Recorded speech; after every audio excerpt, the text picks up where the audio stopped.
de falarmos sobre a pessoa querida do Espírito Santo. Então, para quantas pessoas acham que o Espírito Santo é um anjinho ou é um poder cósmico? O Espírito Santo é uma pessoa, mas ele é a pessoa santa do Deus Altíssimo. Então, eu gostaria de convidar os irmãos. Hoje nós vamos estar falando do ministério do Espírito Santo na Bíblia. Qual o ministério dele? Por isso, eu gostaria de convidá-los a abrir a Bíblia no capítulo 8 do livro de Gênesis. Capítulo 8. Vamos começar no versículo 6, onde está escrito assim: ao cabo de 40 dias, abriu Noé a janela que fizera na arca e soltou um corvo, o qual, tendo saído, ia e voltava, até que se secaram as águas de sobre a terra. Depois soltou uma pomba para ver se as águas teriam já minguado da superfície da terra. Mas a pomba, não achando onde pousar o pé, tornou a ele para a arca, porque as águas cobriam ainda a terra. Noé, estendendo a mão, tomou-a e recolheu consigo na arca.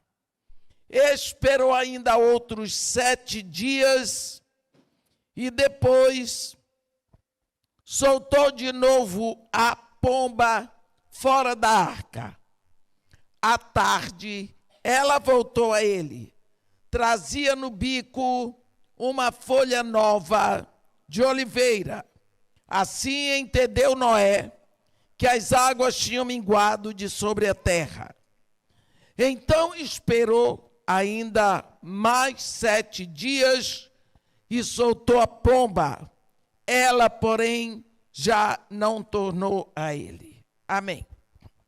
Meus irmãos, quando nós estudamos a palavra de Deus, nós encontramos na Bíblia toda 8 símbolos do Espírito Santo: água, chuva, fogo, vento, sopro, penhor, pomba e óleo. São 8 símbolos do Espírito Santo. Um dos símbolos do Espírito Santo é a pomba, por muitas razões, mas aqui nós vemos neste símbolo o ministério completo do Espírito. Primeiro, nós vemos que neste momento a terra já foi lavada. Todos os seres que não estavam dentro da arca de Noé morreram. Tudo vai começar novo. Noé, então, depois de 40 dias, abre a janelinha que ele tinha feito na arca, soltou um corvo. Nós sabemos que o corvo é uma ave imunda. O corvo não voltou para Noé. Até hoje, quando se pede uma pessoa para fazer um trabalho qualquer, a pessoa não volta, a gente diz: fulano fez a viagem do corvo. Quer dizer, foi. Voltar trazendo a resposta não volta. Então Noé esperou 7 dias, ele soltou. A Bíblia é muito clara. Quando você lê a Bíblia, preste atenção. A Bíblia diz que ele soltou uma pomba, versículo 8. Uma pomba. Mas a pomba, a Bíblia diz que ela não achou onde pousar os pés. Significa que a pomba não tocou a superfície da terra. Significa que a pomba sobrevoou. Eu quero que vocês entendam bem esse versículo para entender aonde nós vamos começar. A pomba sobrevoou, a pomba não tocou o solo, ela sobrevoou, ela viu que não tinha onde botar os pés, ela voltou para Noé. Essa foi a primeira viagem da pomba. Noé esperou 7 dias e soltou novamente, a Bíblia diz, a pomba. Já não era mais uma pomba, quer dizer, foi a mesma pomba. E a Bíblia diz que é a pomba, agora na segunda viagem, ela se demora um pouco. E ela volta à tardinha, pode olhar. À tarde, no versículo 11, ela voltou a ele. Trazia no bico uma folha nova de oliveira. No bico, uma folha nova de oliveira. Na segunda viagem, a pomba tocou o solo com o bico numa oliveira, tirou um galho e trouxe. Terceira viagem da pomba, Noé esperou mais 7 dias, soltou a pomba. A pomba não voltou mais para ele. Bom ver a Ângela aqui com a sua turma. Bem, aqui nós vemos uma pomba que faz três viagens. É a mesma pomba. É a mesma pomba. Na primeira viagem, ela sobrevoa, não achou, não tocou o solo, volta para ele. Na segunda viagem, ela toca uma oliveira, tira uma folhinha nova e leva. Na terceira, ela fica, não retorna mais para a arca. Significa que a terra agora recebia a presença da pomba, a pomba ficaria na terra. Isso tem a ver com todo o ministério do Espírito Santo, e nós vamos falar sobre isso hoje, para a gente poder continuar. Lá em Gênesis, a Bíblia diz assim: no princípio criou Deus os céus e a terra, Gênesis 1. A terra, porém, era sem forma, vazia, havia trevas sobre a superfície do abismo, e o Espírito de Deus pairava sobre a superfície das águas. Vocês observaram a atitude do Espírito de Deus? A primeira vez que é mencionado o Espírito na Bíblia, ele não toca a terra. Ele paira sobre a terra. Ele não toca. É a primeira viagem da pomba. A primeira viagem da pomba fala sobre o ministério do Espírito na criação. O Espírito Santo cobria o quê? O caos. Isso nós precisamos entender para entendermos sobre novo nascimento. O Espírito Santo cobria, nada aconteceu, ali estava o caos.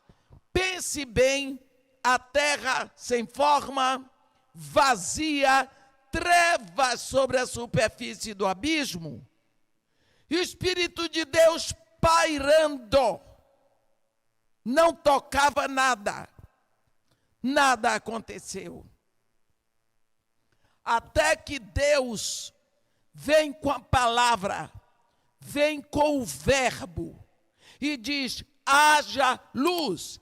Esse verbo, coberto pelo Espírito, o que vai acontecer? O caos desaparece e começa o cosmos, começa a criação. A criação começa exatamente quando vem a palavra coberta com o Espírito Santo. Também nós vamos ver quando para que você nascesse, foi necessário seu pai e sua mãe, duas pessoas, para que gerassem você.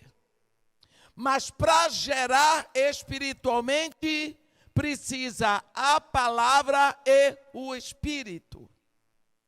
Por isso é que Jesus Cristo disse para os apóstolos: vocês vão fazer discípulos, vocês vão pregar a palavra, mas não vão agora. Por quê? Porque o Espírito Santo ainda não veio. A palavra que vocês vão pregar só vai produzir vida quando o Espírito vier. Porque o Espírito Santo, então, opera em cima da palavra pregada e nascem filhos de Deus. Você observa que quando Jesus Cristo já estava começando o seu ministério, ele foi a João Batista. João Batista o batizou quando ele saiu do Rio Jordão, que ele estava ali às margens do Jordão. O Espírito Santo vem sobre ele em forma de pomba. E o Espírito pousa sobre ele. O que significa que agora ele, sendo a palavra, ele estava coberto pelo Espírito.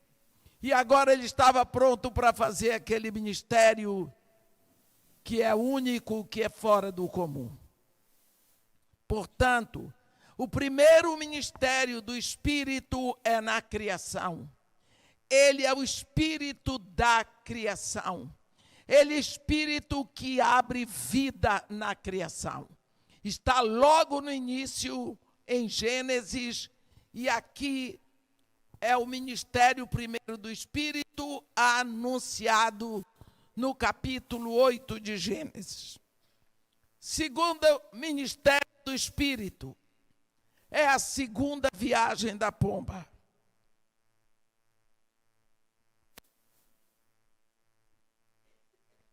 Na segunda viagem da pomba, a Bíblia diz que Noé soltou a pomba e ela veio, mas voltou à tarde, trazendo para ele uma folha nova de oliveira no bico. Eu fico tão triste quando eu vejo as coisas deturpadas da Bíblia. Nós precisamos ler a Bíblia com atenção, ver o que está escrito e dizer o que está escrito. Por exemplo, eu vi outro dia, eu ia passando num determinado lugar, uma pessoa me deu um tipo santinho tinha uma pomba o anúncio era uma palavra sobre o Espírito Santo, trazia o galho de oliveira na pata. Eu disse, estragou a mensagem. Eu disse, quem foi que preparou isso tudo? Não, e mandaram lá na igreja para a gente. Eu digo, seu pastor, diga ao seu pastor para ele ligar para esse número aqui. Que essa pessoa aqui quer falar com ele. Arranquei o papel de um presente que tinham me dado, botei. Diga para ele, por favor, me ligar para isso aqui antes de distribuir isso aí. Ele ligou. Isso tem mais de 8 anos. Eu digo outro dia porque sabe como é. Ele ligou. Eu disse, pastor, a sua ovelha estava distribuindo isso ali na Viveiros de Castro. Eu fiquei assustada, porque o senhor botou uma pomba com a folha de oliveira na pata. E eu não entendi. E eu estou lhe pedindo uma explicação que eu quero aprender. Não, irmã, é o Espírito Santo. Eu disse, mas pastor, a Bíblia está dizendo que na segunda viagem a pomba, que representa o Espírito, trouxe a folha de oliveira no bico. Ele parou do outro lado e disse, quem é a senhora? Eu disse, eu sou uma filha de Deus, discípula de Jesus Cristo, que todos os dias quer aprender um pouco mais. Aí quando eu vejo uma coisa assim, que eu não compreendo, eu vou atrás. Ele foi lá. Eu disse, está lá escrito em Gênesis 8, a partir do versículo 6, o senhor encontra isso. Me explica aí esse negócio. Irmã, de fato, a senhora tem conhecimento. Eu disse, está errado, pastor. Só me ouça um pouquinho. O fato da pomba ter voltado com um ramo de oliveira no bico é toda a mensagem do texto. Significa que o Espírito Santo, o segundo ministério do Espírito Santo, era no Antigo Testamento. O primeiro foi na criação. A segunda parte do ministério do Espírito Santo é no Antigo Testamento, onde o Espírito Santo vinha e enchia profetas em Israel. É o símbolo da oliveira. Israel é simbolizado pela oliveira. O Espírito Santo não levantou oráculos em nenhuma outra nação, só em Israel. Ele vinha. E o bico significa a palavra que o Espírito Santo trazia. Ele trazia, enchia o profeta e voltava. O Espírito Santo não podia ficar na terra. E nós vamos ver por quê. No primeiro, quando a pomba sobrevoa, é na criação. Depois vem a segunda viagem da pomba. Vamos falar um pouco sobre essa segunda viagem da pomba, o ministério do Espírito Santo no Antigo Testamento. Primeiro, o Espírito Santo não podia ficar na terra. Vamos ver quais as razões bíblicas para isso. Primeiro, quando nós lemos o que aconteceu na festa dos tabernáculos, lá em João 7, nós vemos que no último dia da festa dos tabernáculos, era o costume, a tradição deles, colocarem lá fora um tablado grande. E em volta do tablado, eles colocavam areia. Deixavam ali um cântaro.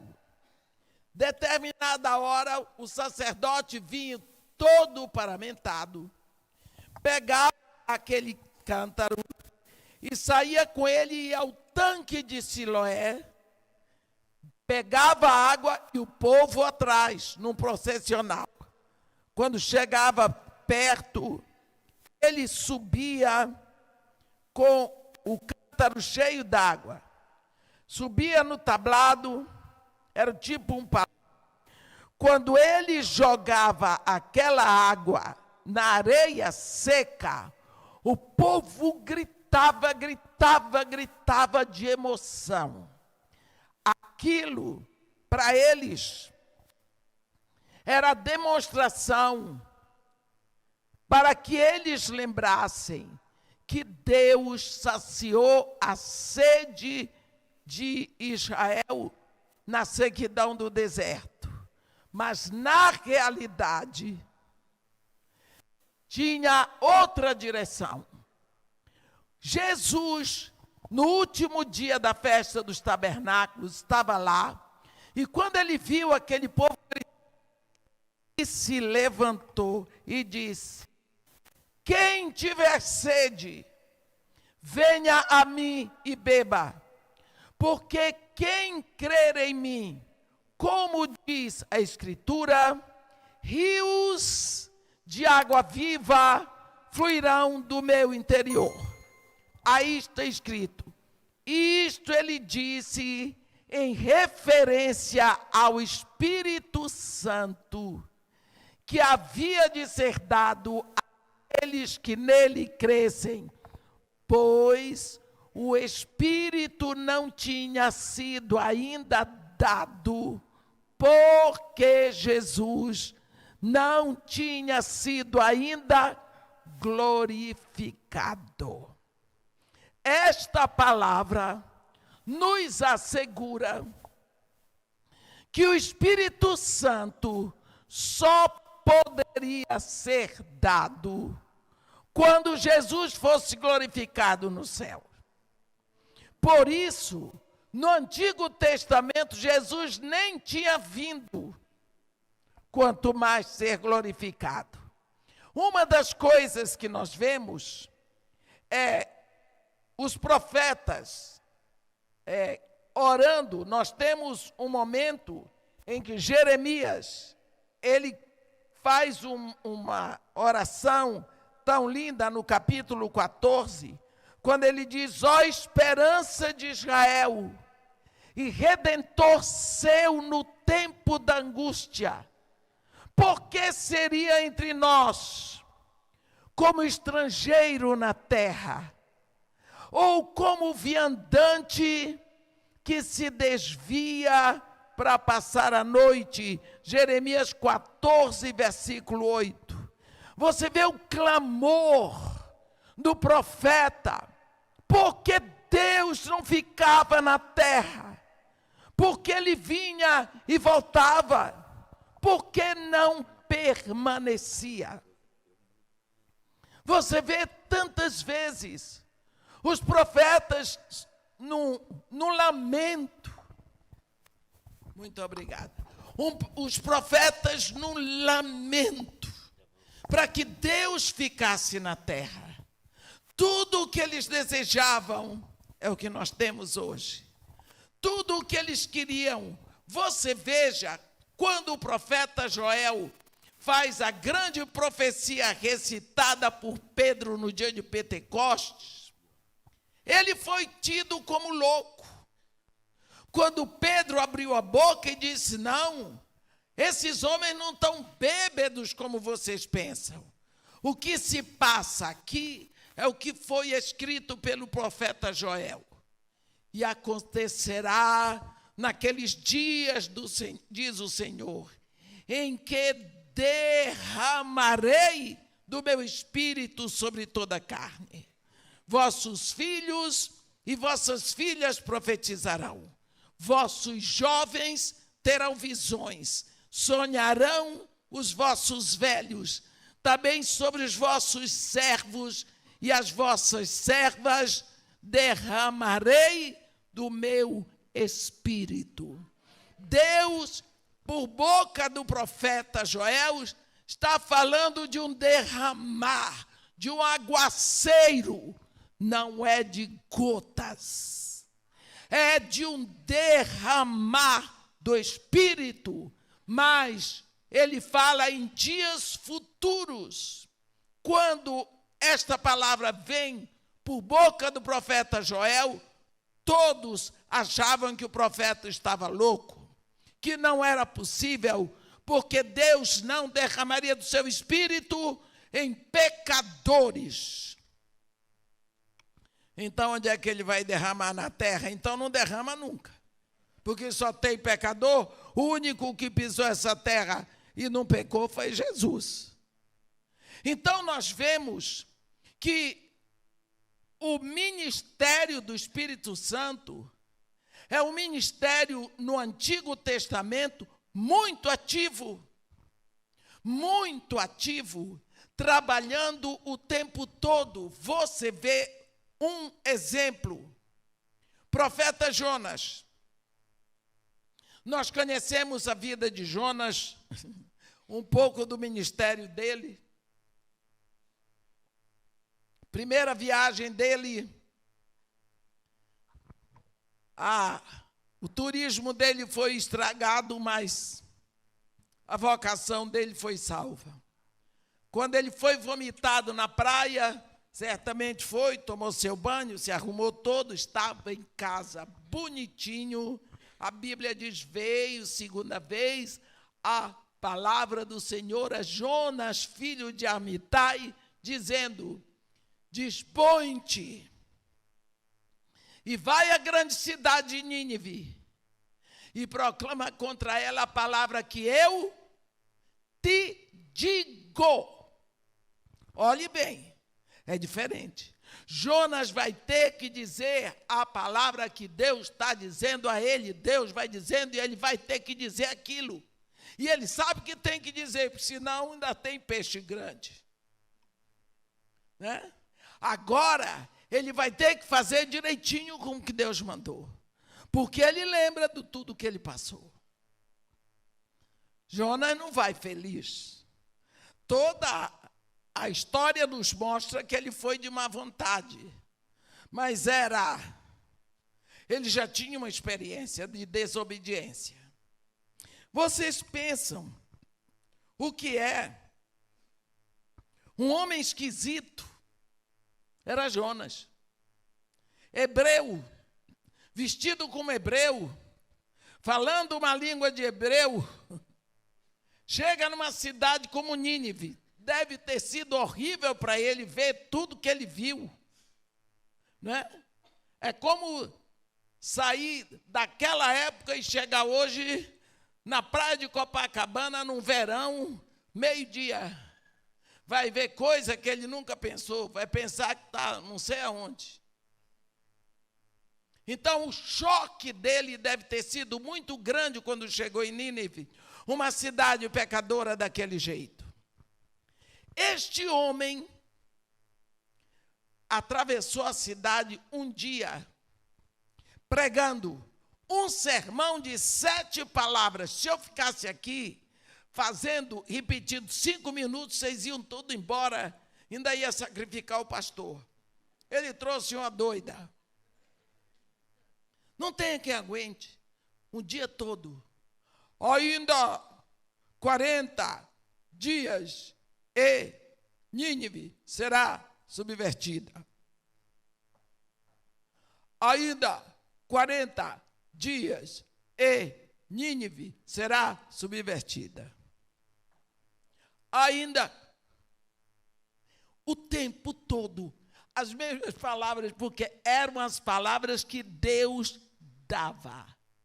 A voz era de Jonas, a boca era de Jonas, a presença era de Jonas, mas a palavra era de Deus. Jonas, com uma raiva e com medo que os ninivitas fossem convertidos, porque quando a palavra é de Deus, sempre há conversão.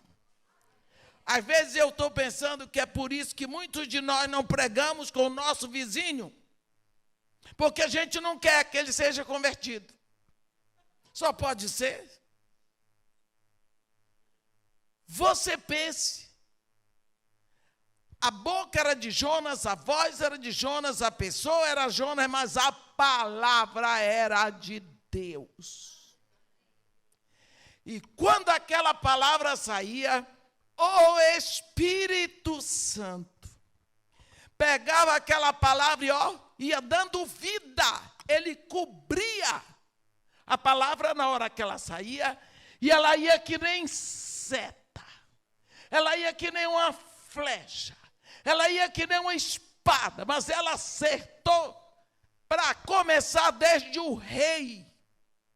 Olhe bem, a Bíblia não diz que Jonas foi ao palácio real, mas a Bíblia diz que o rei de Nínive desceu do trono, tirou suas vestes reais, vestiu pano de saco, sentou-se na cinza, ordenou um jejum nacional, até para os animais, ordenou em ordem real, que todos se convertessem ao Deus de Jonas. O que é isso? O que foi que aconteceu ali? A palavra de Deus coberta pelo Espírito. Essa é a atuação do Espírito. Hoje nós vemos poucas conversões, porque a palavra de Deus não está sendo pregada com a frequência que deveria. O Espírito não se responsabiliza pela minha palavra. Ele se responsabiliza pela palavra de Deus. Quando ela sai da minha boca, o Espírito faz a obra, se for palavra de Deus. Por isso que nós procuramos cada vez mais dizer para as pessoas: prega a palavra de Deus, prega o que está escrito, não precisa coisa nova. Olha, por acaso, Jonas falou de pecado? Não. Jonas chamou o povo para arrependimento? Não. Fez um grande apelo para as pessoas se converterem? Não. Ele apontou um tempo que se esgotava.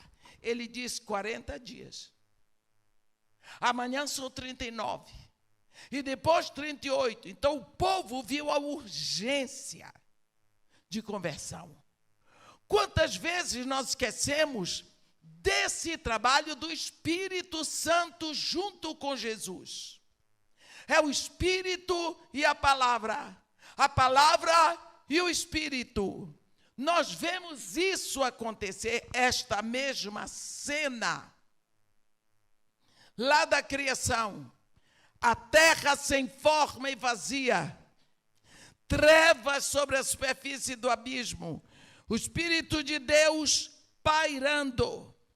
Vem a palavra, haja luz, pá, acabou o caos, começou o cosmos, começou a criação.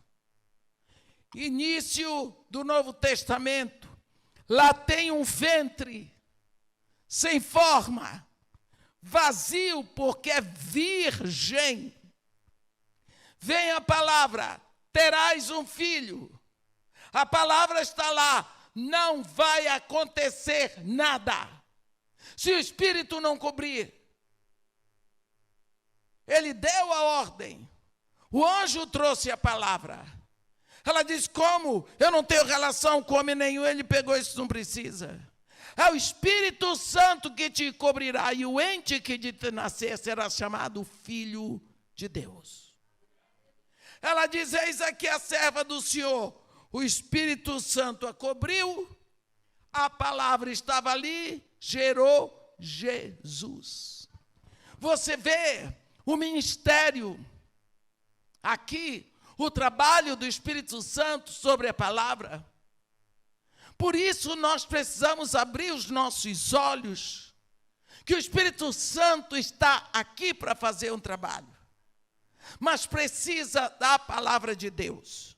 Então, no Antigo Testamento, o trabalho do Espírito Santo era trazer a palavra na mente, no coração dos profetas, e os profetas diziam a palavra, mas o Espírito Santo não ficava na terra. O ministério dele, essa folhinha de oliveira, significa que ele só levantou oráculos na oliveira que é Israel. Mas vai chegar o momento em que o Espírito vai ficar na terra. É a terceira viagem da pomba. Quando Noé solta a pomba, e a pomba já não retorna para ele. Não sei se vocês observaram, durante a caminhada de Israel para a terra prometida, havia sempre uma rocha que ferida produzia água. Observaram isso? Sempre ferida saía água.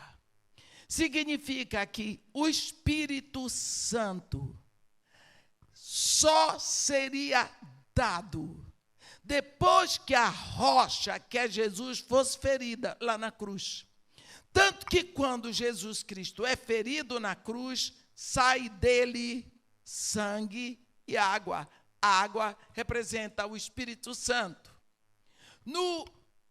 Jesus Cristo diz que o Espírito Santo só seria dado depois que ele fosse glorificado. Eu não sei se vocês já estudaram aqui sobre as festas. São festas do Senhor. Tem gente que diz que é festa de Israel. Não. São festas do Senhor e nós precisamos ler a Bíblia como está escrito. Se você quiser, eu digo para você, no capítulo 23 de Levítico, Deus fala assim: fala aos filhos de Israel e dize-lhes: as festas fixas do Senhor, que proclamareis, serão santas convocações. São estas as minhas festas. Então, as festas fixas não são de Israel, são do Senhor. Se você observar, uma das coisas, eu gosto muito, muito, muito das festas. Se você observar, tem a Páscoa, não é? Depois da Páscoa, vem as primícias. Depois das primícias, Pentecostes. Então, tem Páscoa, pães asmos, primícias e Pentecostes. Depois passam tempão para vir trombetas. Depois de trombetas, vem compaixão e depois vem tabernáculos.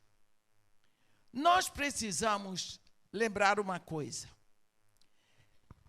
Quando Jesus Cristo vem, primeiro você tem Páscoas, depois, no terceiro dia, tem primícias.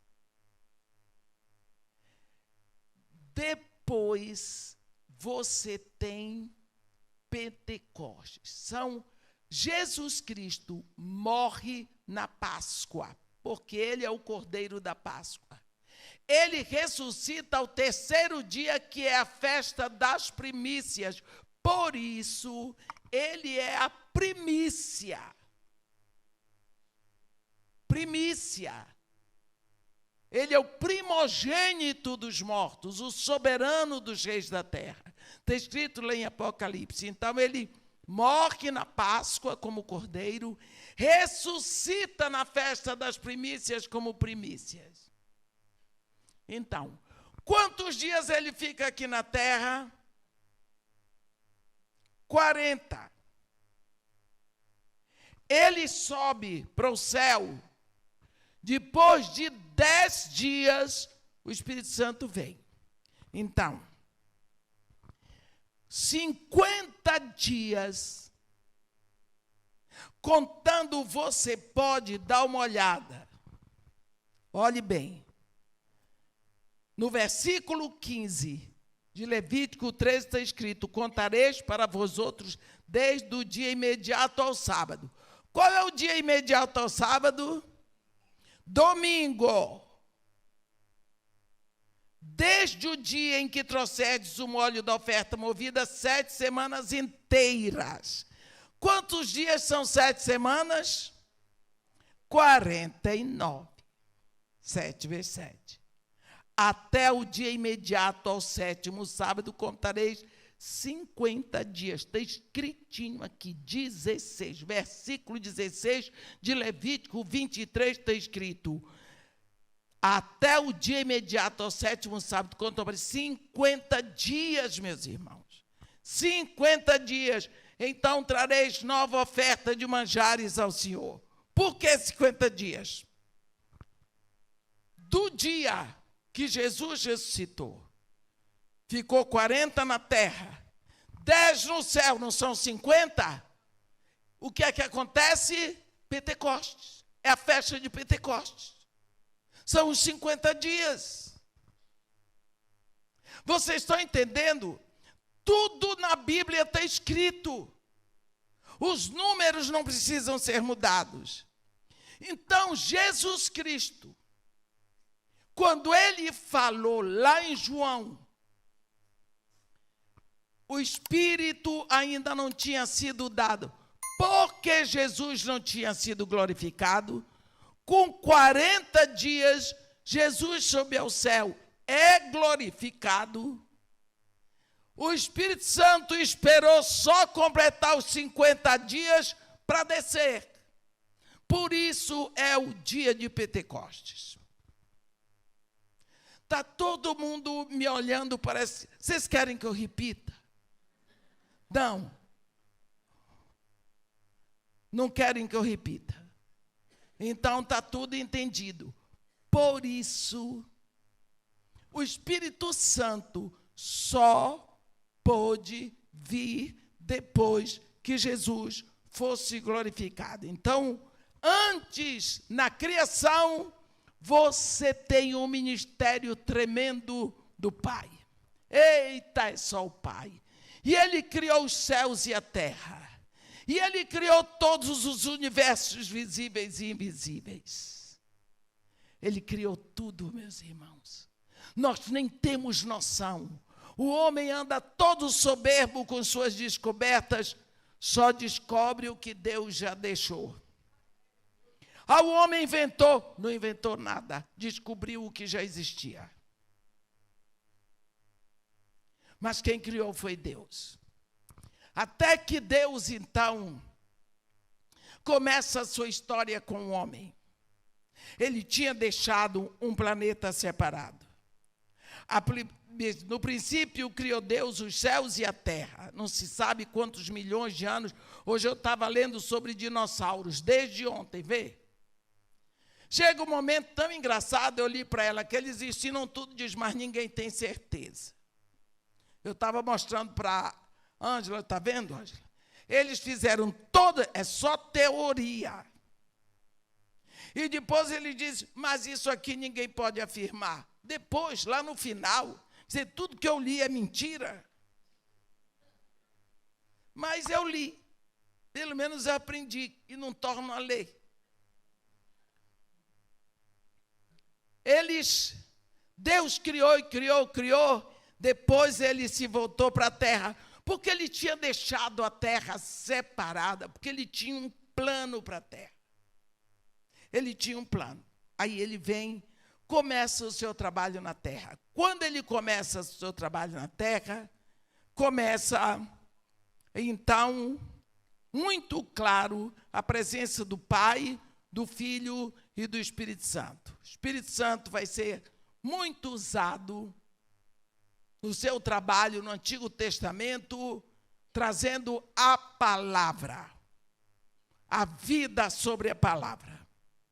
E aí, quando Jesus Cristo sobe, que o Espírito Santo desceu, quando o Espírito Santo chegou, ele estava dizendo para a turma de discípulos, ei, está tudo bem lá em cima, já foi glorificado. Porque a Bíblia diz que o Espírito Santo não podia ser dado sem que Jesus fosse glorificado. Já que o Espírito Santo desceu, é porque Jesus foi glorificado. Boa notícia, né? Então, agora, vem a época do Espírito Santo. Quando chega a época do Filho, o ministério do Filho, visivelmente, nós vemos o seguinte: o tempo todo que Jesus esteve na terra, ele esteve para glorificar o Pai. Ele esteve para revelar o Pai. Ele chegou a dizer, quem vê a mim vê o Pai. Eu sou o Pai visível, eu sou o Pai palpável, eu sou o Pai audível. Filipe, João 14, quem vê a mim vê o Pai. Mas, quando chega a hora que Jesus Cristo sai, ele disse, claro, e aí eu queria que vocês olhassem no Evangelho de Lucas, no capítulo 24, vocês vão ver no versículo 49. No versículo 49. Olhe o que ele diz. Eis que eu envio sobre vós a promessa de meu Pai. Permanecei, pois, na cidade, até que do alto sejais revestidos de poder. O que Jesus está fazendo aqui, gente? Ele estava dando um happy end ao seu ministério visível na terra. Ele agora já tinha ressuscitado, já tinha aparecido a Tiago, já tinha aparecido a Pedro, já tinha aparecido aos discípulos, já tinha andado com os discípulos de Emaús, mas agora ele está se despedindo. A Bíblia diz que agora ele está indo. Você vai ver que depois disso, a Bíblia diz, então os levou para Betânia e, erguendo as mãos, os abençoou. E aconteceu que, enquanto os abençoava, ia se retirando deles, sendo elevado para o céu. Então, eles, adorando-o, voltaram para Jerusalém, tomados de grande júbilo, e estavam sempre no templo, louvando a Deus. Pergunta da velha para vocês: qual foi a última menção de Jesus Cristo para os seus apóstolos? O Espírito Santo. Se você soubesse que você vai morrer daqui a 10 minutos, qual seria a última coisa que você ia dizer para seus filhos, para o seu cônjuge? Eles estavam todos ali. Qual seria o último conselho? Qual seria a sua maior preocupação? Talvez as senhas dos bancos? Onde estavam as ações ao portador?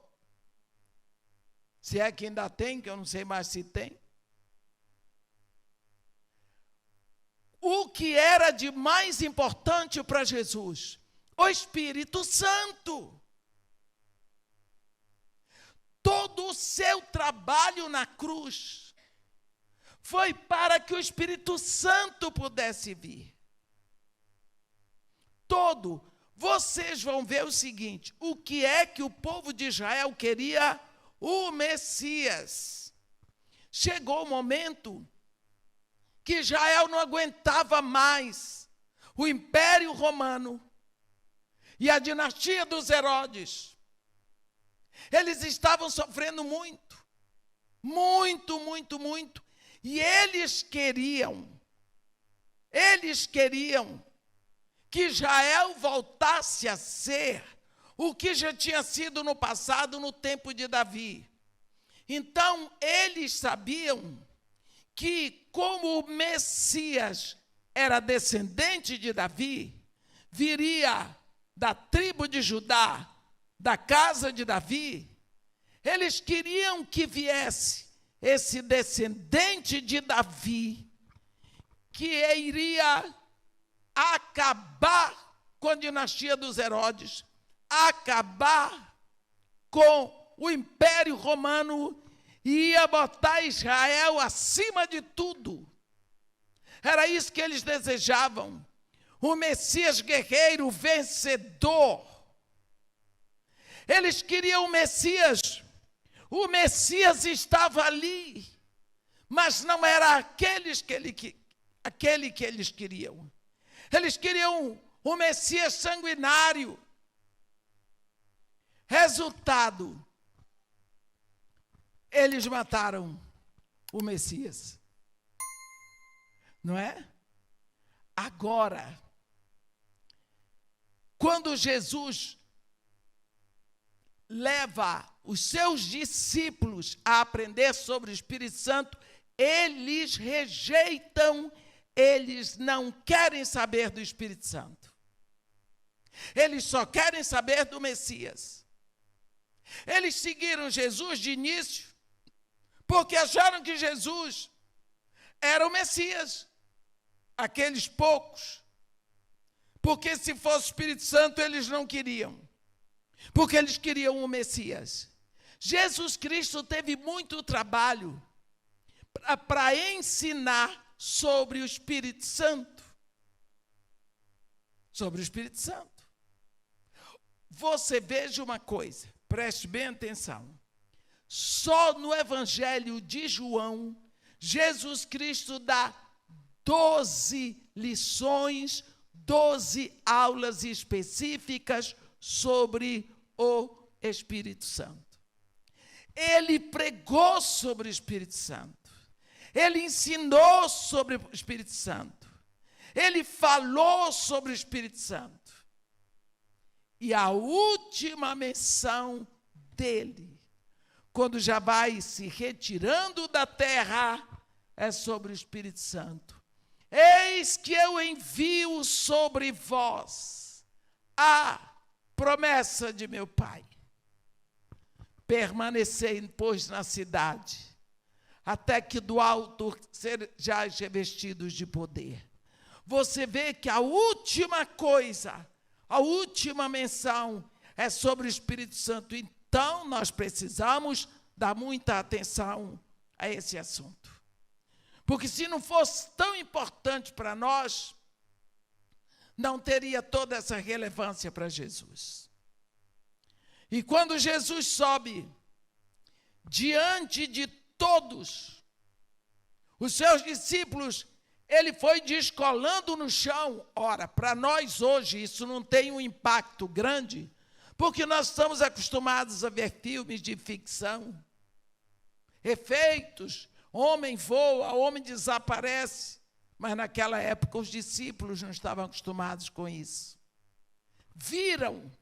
Eles viram aquele homem pregando, eles viram aquele homem sendo chutado, eles viram seu mestre na cruz, viram morto, viram ressuscitado e viram subindo aos céus. Eles não precisavam mais de nenhuma prova. Eles tinham tudo para esperar o Espírito. Eles se esconderam com medo. Eles tinham toda a palavra. Você viu que Pedro, no dia de Pentecostes, ele não disse, João, vê aí o livro do profeta Joel, não. Ele sabia de cor. Sabia de cor a profecia de Joel. Sabia. Mas você vê que eles foram se esconder num lugar com medo dos judeus. Pergunto para vocês, eles sabiam toda a palavra? Eles não estudaram com qualquer mestre, foi com o mestre Jesus, Deus. Estudaram a palavra com o próprio Deus, meu Senhor da glória.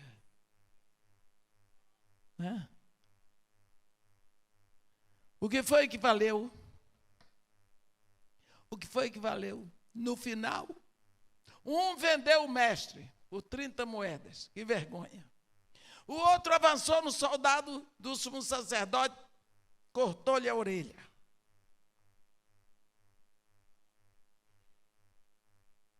Mas, meus irmãos, 3 anos e meio com Jesus.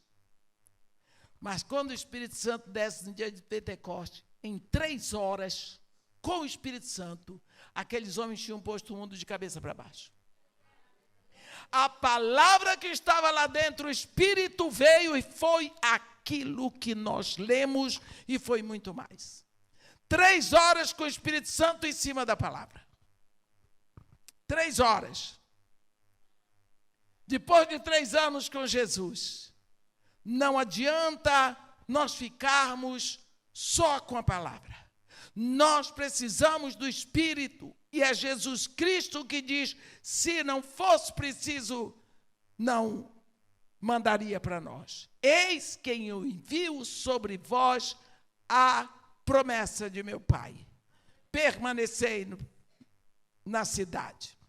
Quantas promessas Deus tem para nós? Muitas. Promessas absolutas, promessas condicionais. Promessas condicionais são aquelas que Deus diz: se você fizer assim, eu vou fazer isso. Depende do que você vai fazer. Senão eu não faço. Mas promessa absoluta é aquela que diz: eu vou fazer e acabou. Eu vou fazer e acabou. Então, quantas nós temos? Tanto condicionais como absolutas. Mas aqui, quando Jesus Cristo fala, ele diz a. Ele não diz uma, ele diz a. Versículo 49 de Lucas 24. Eis que eu envio sobre vós a promessa de meu Pai.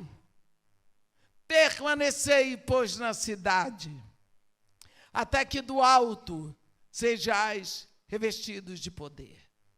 Olha, nós precisamos dar atenção, porque este poder já desceu. Mas eu gostaria de lembrar uma coisa. Quando Deus foi mandar a sua palavra, que é Jesus, ele procurou fazer um corpo para Jesus ser visível aqui na terra. Porque, meus irmãos, não adianta querer ser visível na terra se não tiver um corpo da terra. Quando eu morei no Iraque, tive uma professora, que ela era professora de história do Fértil Crescente. Ela era turca, mas ela era cristã, casada com um engenheiro iraquiano. E ela me disse o seguinte: Dimeia, todo homem é iraquiano. Todos são iraquianos. Eu disse para ela: em que você se baseia para isso? Todos nasceram do barro do Iraque, porque Adão era iraquiano. Adão foi feito com esse barro daqui, porque lá está o paraíso terrestre. Né? Cientificamente comprovado, lá é o paraíso terrestre, extremo sul do Iraque, fronteira com o Kuwait, ali na Caldeia. Ela diz: Deus olhou todos os continentes, todas as nações, e escolheu o Iraque. Ele se curvou, ele tocou este solo, ele formou o homem, ele soprou vida aqui. Todos nasceram daqui, todo homem é iraquiano. Ninguém disse aleluia, não sei porquê. Na hora eu também. Agora, a imaginação dela é boa, bem, tudo bem, não faz mal ser iraquiano, não maltrata ninguém. O fato é que, quando Deus fez isso, nós lembramos que de lá ia sair um povo. Deus estava começando. Deus fez um corpo para que ele pudesse trazer vidas aqui. Daí em adiante, todo homem, todo ser humano aqui vai ser originado do barro. Sua mãe foi feita do barro, seu pai foi feito do barro. Ele coloca o material dele no ventre da sua mãe. Deus traz uma vida que está com ele, porque seu pai não dá vida, nem sua mãe. E ali ele tece um corpo da terra para você viver na terra. Foi por isso que ele, quando manda a sua palavra, a sua vida, no ventre de Maria, vai tecer um corpo ali, para que Jesus possa viver aqui. Então, quando nós olhamos para Jesus, ele é a palavra de Deus que nós podemos ver. Ele é o Deus visível. Mas agora que vai descer o Espírito, como é que vai ser essa história com Deus, o Espírito Santo? Primeiro de tudo, nós precisamos lembrar que o Espírito Santo continua sendo o Espírito. Só que lá na cruz, quando Jesus Cristo comprou a humanidade, nós precisamos saber que ele comprou toda a humanidade. Ele não comprou só a igreja, não. Não comprou só os crentes, não. Ele comprou toda a humanidade. Em Adão, todos morreram. Em Cristo, todos são chamados para a vida. Nem todos vão aceitar, mas os que aceitam já têm o direito porque estão com um passaporte que só precisa carimbar.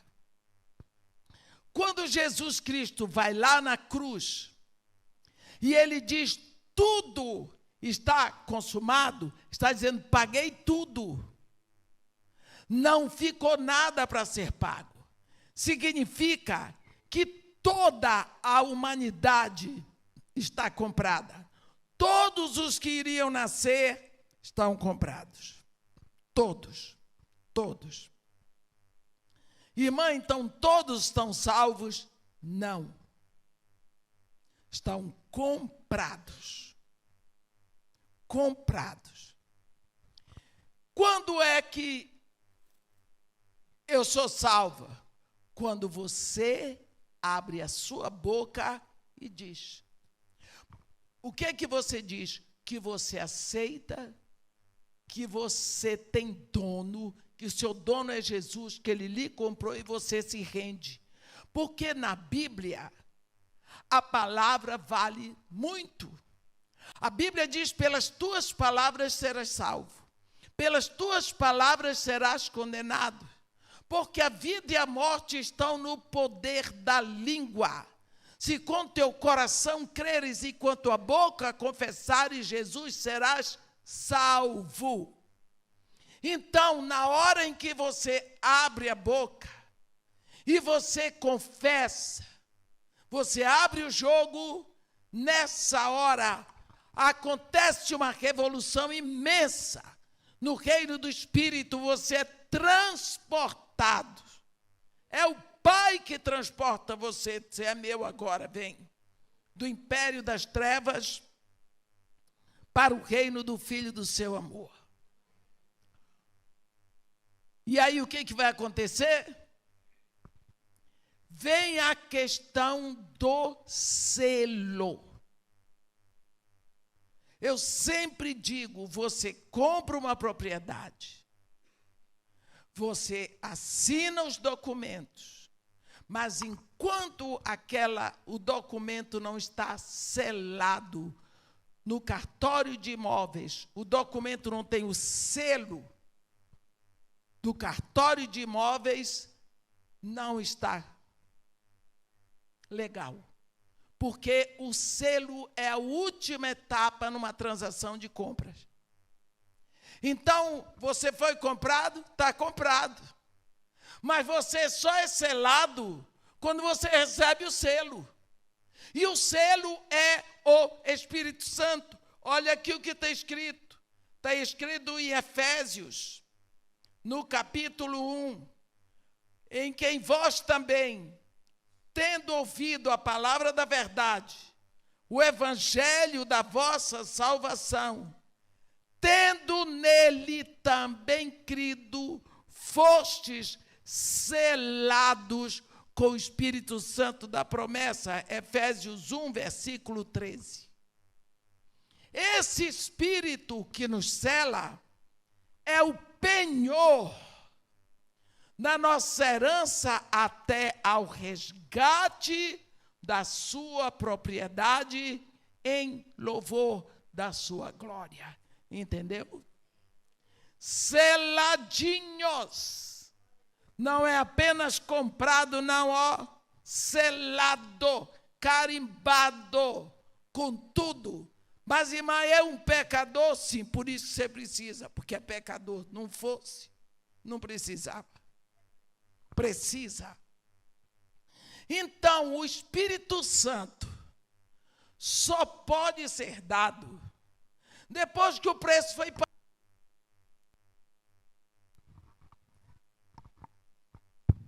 Depois que o preço foi pago, a propriedade pode ser selada. Então, cada vez que uma pessoa ouve o Evangelho, se rende e proclama Jesus seu único proprietário, é selado com o Espírito Santo.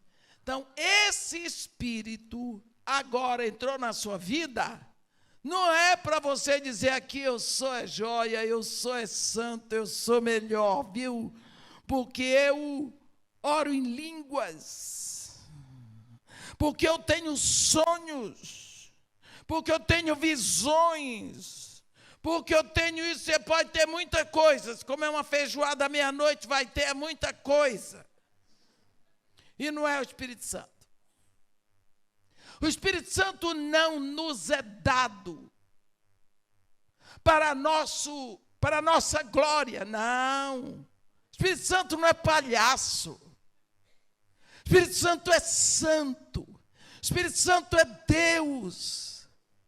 Para que nós tenhamos o Espírito Santo, Deus teve que humilhar seu Filho ao máximo, até o ponto de ser morto no meio de dois pecadores e morrer aquela morte para que nós recebamos o Espírito Santo. Então a coisa é muito séria. Então nós precisamos abrir os nossos olhos e aprender mais, porque Jesus Cristo é Emmanuel, é Deus conosco, mas o Espírito Santo é Deus em mim, é Deus em você. Quando foi para enviar seu Filho, Deus fez um corpo para ele no ventre de uma mulher. Mas na hora de enviar o Espírito, ele diz: para quê? Tem tanto filho meu. Tem tanto filho meu. Vai habitar dentro de meus filhos. Dentro de meus filhos. Então, do momento em que você se torna filho de Deus, o Espírito vem habitar, a presença do Deus Todo-Poderoso está em você. Mas, irmão, não é possível. Eu conheço tanto crente mentiroso. Tem. Crente mentiroso, crente invejoso, crente orgulhoso, crente ciumento, crente imoral. E é crente? É. E é filho de Deus? É. Mas como é que pode, ué? Se não pudesse, eu estava frita. Mau pensamento, mau desejo, tendências, inclinações, tudo isso. Mas como é que é? É. Vou dizer uma coisa para você. Como é que você sabe que o Espírito Santo está atuando na sua vida? Quando você não queria nada com Jesus Cristo, tinha raiva de crente. Tem aqui alguém que tinha raiva de crente? Eita, nem levanta a mão. É um povo chato mesmo, depois você se rende. Você fazia suas trapaças, inventava suas histórias, arrumava suas desculpas, expressão, sua safadeza. Fazia tudo errado e depois você dizia: mas eu sou bom. Ninguém descobriu. eu sou a joia, eu sou bom. Fulano fez, a mulher dele descobriu aí, ó, a confusão. Não sabe fazer as coisas. Precisa aprender comigo. Ainda se gabava, né? Do dia que você se rende a Jesus Cristo, você vai fazer a safadeza. Você faz. Mas depois você se sente tão mal. Você começa a se sentir mal. Aquela alegria da safadeza é a mesma safadeza. Já não vem mais. Você começa... Sabe por quê? Lá dentro tem aquela voz santa que diz: você é filho de Deus. Não é isso que eu quero de você. Você é filho de Deus. Vou lhe dizer, se prepare que essa voz no início diz assim: você é filho de Deus. Isso não é uma atitude para você. Daqui a pouco ela diz: você é filho de Deus. Você não é você é filho de Deus. Daqui a pouco, ó, vai silenciando, porque a sua mente ficou cauterizada, criou calo. Então, uma das provas que o Espírito Santo está em você é que você não se sente bem com o pecado. Você ainda peca porque você é pecador, mas você não se sente bem. Um dos primeiros trabalhos do Espírito Santo na nossa vida é convencer do pecado. E quando nós pensamos nisso, nós precisamos. Agora, olhe, Jesus mandou fazer discípulos.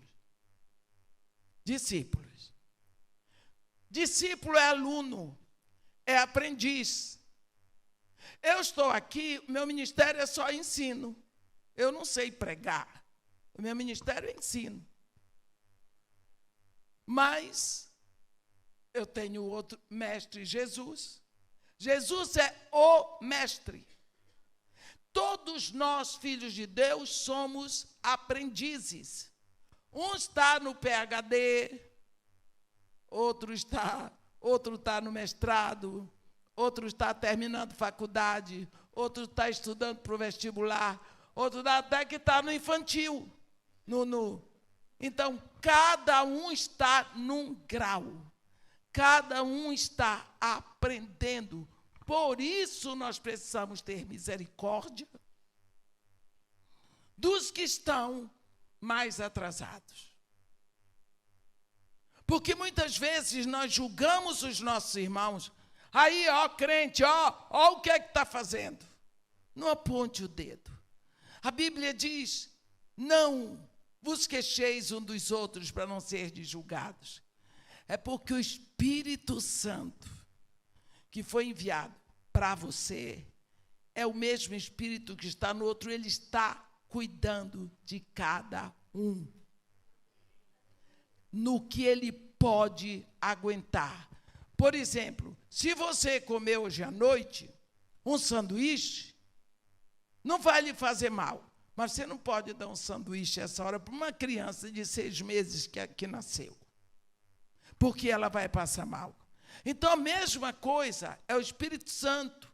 Ele vai tratando e ele vai nos amadurecendo pouco a pouco. Uma das coisas que essa semana eu tenho pregado muito esse mês é sobre Tiago. Tiago diz assim: meus irmãos, tende por motivo de muita alegria, de toda alegria, o passardes por várias provações. Quem quer passar por provação? Mas ele diz que quando você estiver na provação, vai ficar muito alegre. Por quê? A provação, uma vez confirmada, produz perseverança. Está vendo? Ainda tem quem diga que crente não sofre. Se não sofrer, como vai desenvolver perseverança? Quando nós vemos o trabalho do Espírito, desde que nós nascemos de novo, só pode haver nascimento espiritual se houver a palavra de Deus e o Espírito cobrindo. Esse é o grande problema. É que nós não temos pregado o novo nascimento. Porque exatamente não queremos pregar a palavra. Hoje em dia nós temos visto na igreja a presença muito intensa do espírito de Jezabel. Não sei porquê. As pessoas decidiram que o espírito de Jezabel é espírito de imoralidade sexual. Eu não sei porquê. Porque quando a gente estuda sobre a vida de Jezabel, a gente não vê imoralidade sexual. E outra coisa, quando Jesus Cristo fala sobre o espírito de Jezabel, aí ele fala na carta a Tiátira, ele diz: tenho, porém, contra ti o suportares, o tolerares, que esta mulher, Jezabel, aí quando ele fala dela, ele diz assim, que a si mesmo se declara profetiza, não somente ensine, mas ainda conduz os meus servos a praticarem prostituição. A prostituição, as pessoas acham que é imoralidade sexual, não, aqui a prostituição é idolatria, não é origem sexual. Então, nós precisamos ver que o ministério de Jezabel, esposa de Acabe, no Antigo Testamento, Jezabel era uma princesa fenícia, devia ser uma mulher linda, muito inteligente. Ela era filha de Etbaal, rei do Tiro, sacerdote de Astarote. Ela teve um casamento político com Acabe, rei de Israel. E quando ela vai para Israel, agora ela era a rainha, ela tinha na mente dela um só desejo: eu vou acabar com o culto ao Deus de Israel e eu vou implantar o culto a Baal. Ela foi com esse empenho, com esse sonho, com esse desejo. E quando chegou lá, ela pensou, ela era uma mulher muito inteligente: como eu vou acabar com o culto ao Deus de Israel, para o povo parar de adorar ao Deus de Israel? Não pode mais ouvir a palavra do Deus de Israel.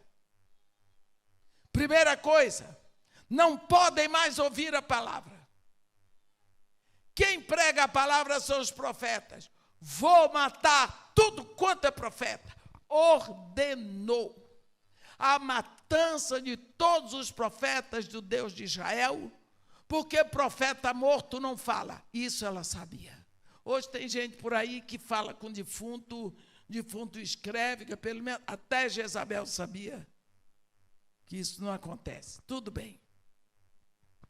Jezabel ordenou a matança dos profetas de Deus, para que o povo não ouvisse a palavra de Deus. Então, o espírito de Jezabel significa silenciamento da palavra de Deus. Silenciamento da palavra de Deus. É triste. Eu já fui em congressos em que 2 preleções de manhã, 2 de tarde e 1 à noite. Você fica ali, as pessoas falam tudo e não pregam a palavra de Deus. Eu falei com o pastor, organizador, e disse: pastor, e a palavra de Deus? Pastora, aqui é como um self-service. tem que ter para vários gostos. Eu disse, não, pastor, eu estou perguntando a palavra de Deus. Quando vai ser pregada? Por isso que eu trouxe a senhora. Vocês puderam imaginar a que ponto nós chegamos como igreja? Reúne os crentes para se divertirem, para darem gargalhada, para ouvirem grandes histórias, coisas interessantes. Eles pagam, minha gente. Eles se envolvem naquilo. Cadê a palavra de Deus? Então nós precisamos saber que nós estamos vivendo nesse final de tempo, um momento em que o espírito de Jezabel está aberto. Aberto. A palavra de Deus não tem mais a prioridade. Como o espírito vai trabalhar em cima de quê? Se o espírito trabalha junto com a palavra. Jesus Cristo deixou a palavra, mandou os discípulos pregarem, mas espere o poder, porque vocês pregam a palavra e o espírito cobre. Agora você vai compreender o que está passando. Estamos vivendo no final dos tempos. Por isso, nós continuaremos falando. Hoje, nós vimos o ministério amplo do Espírito Santo. Primeira parte do ministério dele, como a pomba que sobrevoava e não tocava. Na criação. Segunda etapa do ministério do Espírito Santo, ele vem, se demora um pouco e volta trazendo no bico uma folha nova de oliveira. Significa o ministério do Espírito Santo no Antigo Testamento, onde ele vinha e enchia um profeta em Israel. E depois ele voltava. Não podia ficar na terra, porque Jesus Cristo não tinha sido ainda glorificado. Terceira parte do ministério do Espírito Santo até hoje. A pomba desceu para a terra e não voltou mais. É a parte em que o Espírito Santo desceu e só vai voltar com a igreja.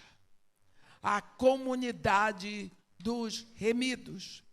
Não sei se vocês observaram, quando Paulo fala que a graça do Senhor Jesus, o amor do Pai e a comunhão do Espírito Santo.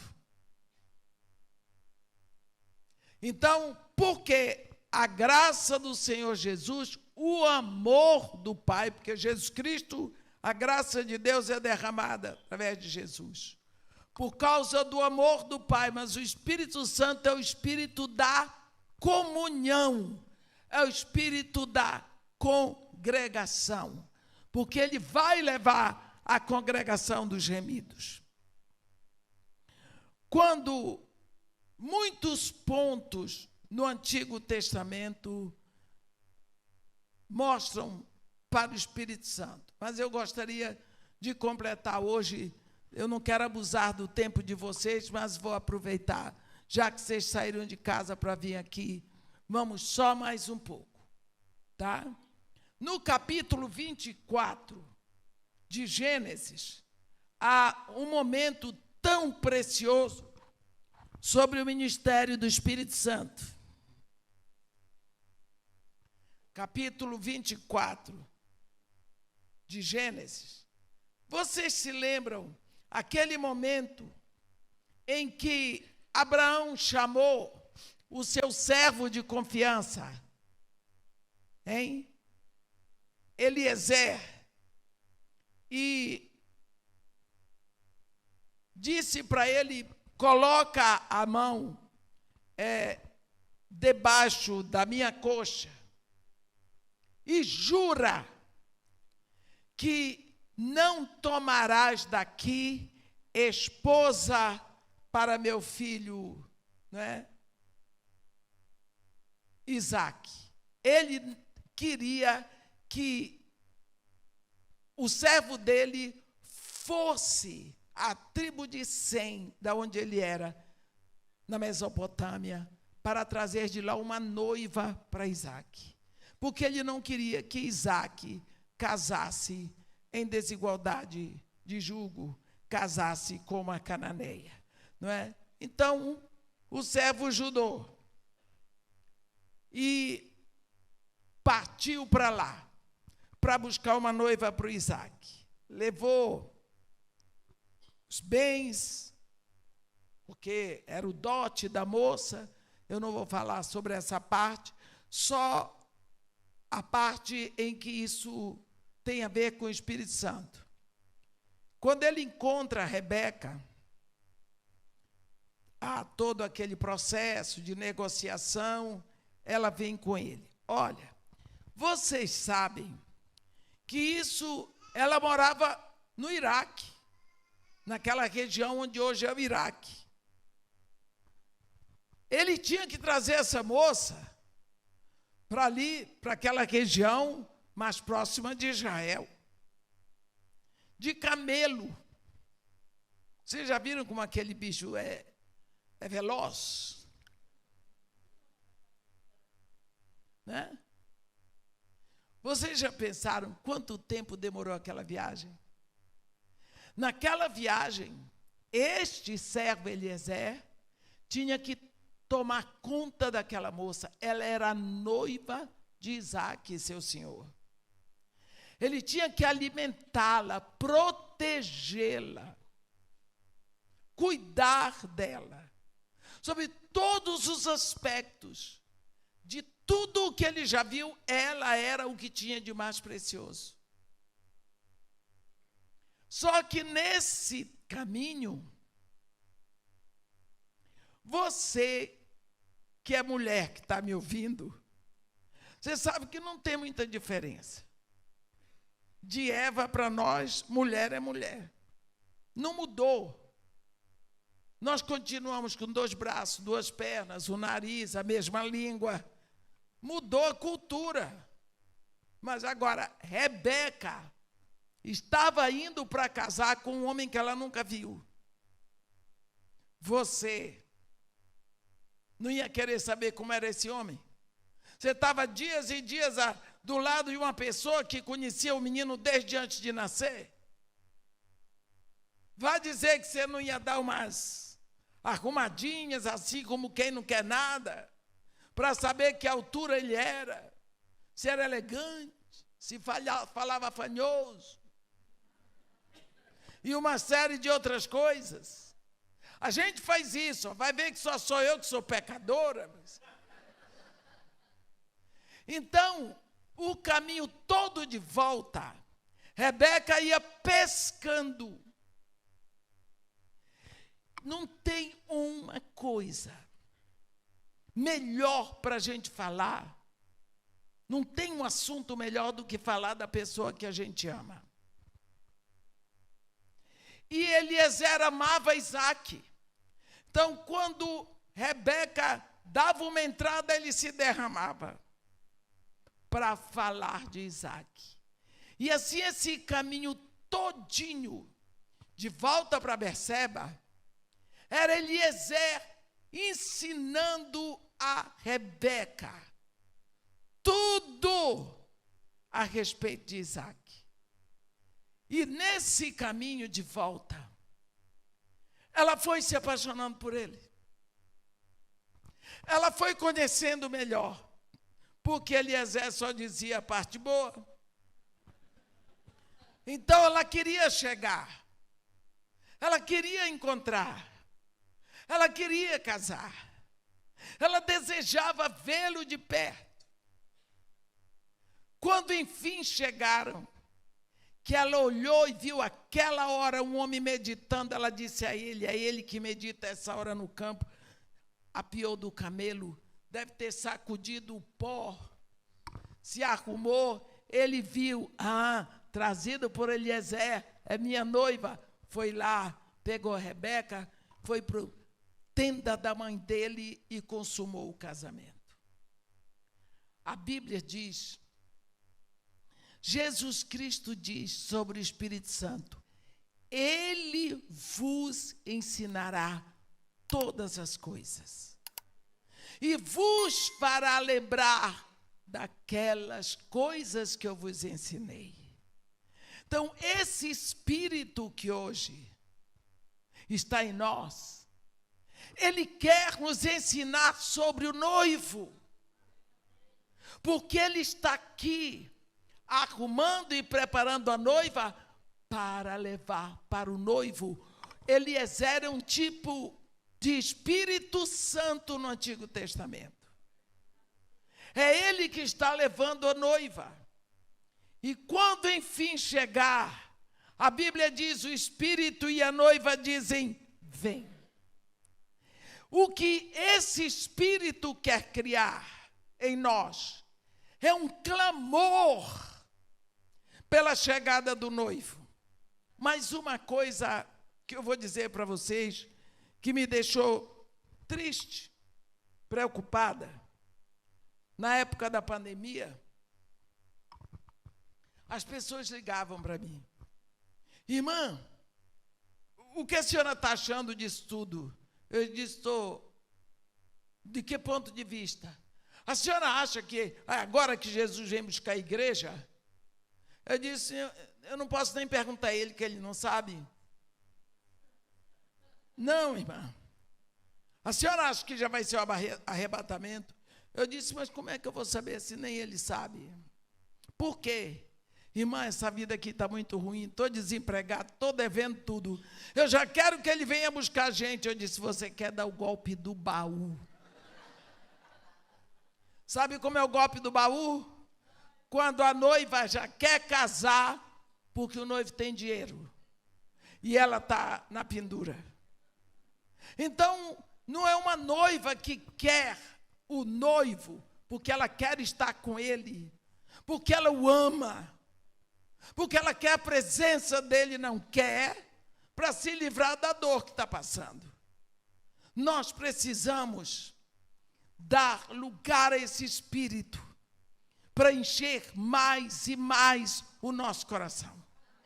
Cada vez mais ficarmos cheios, transbordantes de amor pelo noivo, porque isso se chama estar cheio do Espírito Santo.